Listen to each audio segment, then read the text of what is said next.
अध्यक्ष महोदय, सूचना मंत्रालय एक ऐसा मंत्रालय है जिसके कामों के संबंध में यह कहा जा सकता है कि बहुत कम आलोचना की गुंजाइश है। इसके कामों में सामान्य रूप से यह देखा गया है कि सभी स्थानों पर प्रगति हुई है। जहां जहां कुछ कमजोरियां हैं उनको सुधारा जा सकता है। इसलिए सबसे पहले मैं आकाशवाणी के संबंध में कुछ कहना चाहता हूं। यह बात सच है कि आकाशवाणी ने परिस्थितियों के अनुकूल अपने को परिवर्तित किया है। जब हमारे देश पर संकट आया तो इस विभाग ने डटकर उसका सामना किया और परिस्थितियों के अनुसार अपने प्रसारणों को बढ़ाया। लेकिन मुझे दुख के साथ कहना पड़ता है कि इसकी भाषा नीति में अभी तक कोई परिवर्तन नहीं आ पाया है।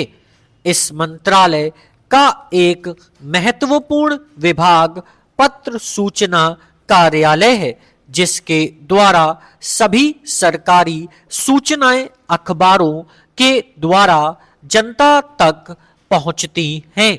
अभी तक हमारे इस मंत्रालय का यह दृष्टिकोण रहा है कि इस देश की भाषा अंग्रेजी है और सब काम अंग्रेजी भाषा के माध्यम से होना चाहिए।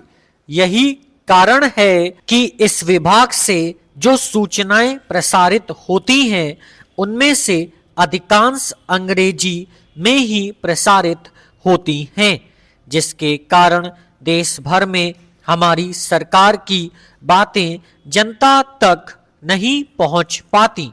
मैं अपनी इस बात की पुष्टि के लिए इसी मंत्रालय द्वारा प्रकाशित पुस्तिका में दिए गए आंकड़ों को प्रस्तुत करना चाहता हूं।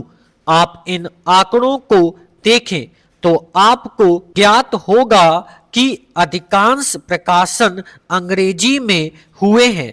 हिंदी या अन्य क्षेत्रीय भाषाओं के प्रकाशन की संख्या बहुत कम है, जबकि इस देश में अंग्रेजी जानने वालों की संख्या 2% से अधिक नहीं है।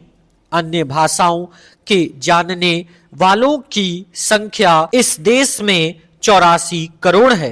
इस दृष्टि से आवश्यकता इस बात की है कि हम अपना सारा काम अपनी भाषाओं के माध्यम से करें। अभी कई माननीय सदस्यों ने अपने विचार व्यक्त करते हुए कहा कि 1965 से हमारे देश की मुख्य भाषा हिंदी हो गई है और अंग्रेजी केवल सहभाषा के रूप में है। लेकिन फिर भी अधिकांश काम आज भी अंग्रेजी में ही होता है। मैं चाहता हूं कि आप ऐसे कदम उठाएं कि देश भर में हिंदी के माध्यम के द्वारा यह कार्य सुचारू रूप से चलने लगे। जो आंकड़े हमें दिए गए हैं उनमें बताया गया है कि पत्र सूचना कार्यालय के हिंदी विभाग में अपर्याप्त कर्मचारी हैं।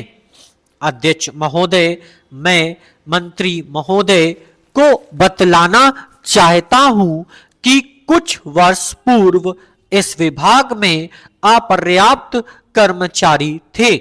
इस दृष्टि से इस विभाग में हिंदी के काम में कोई प्रगति नहीं हुई। अध्यक्ष महोदय, आपके लोकसभा सचिवालय में हिंदी के काम में काफी प्रगति हुई है। इस समय लोकसभा की कार्यवाही दोनों भाषाओं में चल रही है, लेकिन अगर इस काम में हमारा सूचना मंत्रालय अपनी भाषा नीति के कारण पिछड़ा रहा तो यह बड़े दुख की बात होगी। खाद्य तथा कृषि मंत्रालय की मांगों पर बोलते हुए मुझे याद आता है कि इसे जितना भी महत्व आज तक दिया गया है और जितना महत्व आज दिया जा रहा है वह बहुत कम है।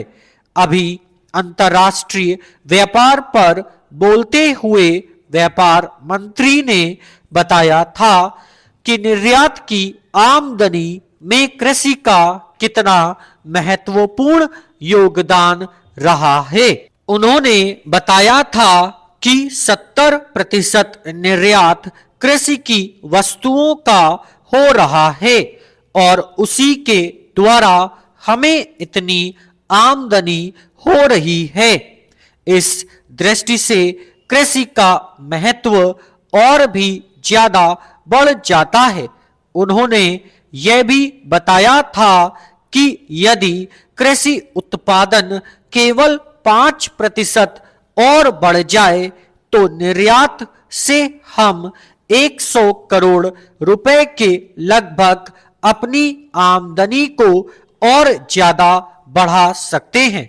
इतना महत्व होने के बावजूद भी मुझे बड़ा खेद है और सचमुच यह बड़े दुख की बात है कि आप कृषि के ऊपर जिसमें 100 करोड़ रुपया कमाने की क्षमता है 1 करोड़ रुपया भी खर्च करने के लिए तैयार नहीं है। मैं तो यहां तक कहूंगा कि जिसे आप औद्योगिक उत्पादन मानते हैं उस प्रकार का उत्पादन आज भी हमारे देश में नहीं हो रहा है। वास्तव में उत्पादन केवल कृषि से हो सकता है क्योंकि कृषि वस्तुओं से ही आपके दूसरे औद्योगिक संस्थान चलते हैं। यदि रुई देश में पैदा ना हो तो कपड़ा कैसे बन सकता है? यदि मूंगफली देश में पैदा ना हो तो वनस्पति घी देश में पैदा नहीं हो सकता। इसलिए सारा उत्पादन कृषि वस्तुओं पर ही निर्भर है। इसी तरह से खनिज पदार्थों की स्थिति है। यदि खनिज पदार्थ निकालने पर ज्यादा जोर दिया जाए तो उससे न केवल उत्पादन बढ़ेगा, हमारे उद्योगों को काम मिलेगा, बल्कि विदेशी मुद्रा भी बहुत बड़ी मात्रा में कमाई जा सकती है। हमारे देश में हर प्रकार की वस्तुओं का बहुत बड़ा भंडार हमारी भूमि में उपलब्ध है। Full stop.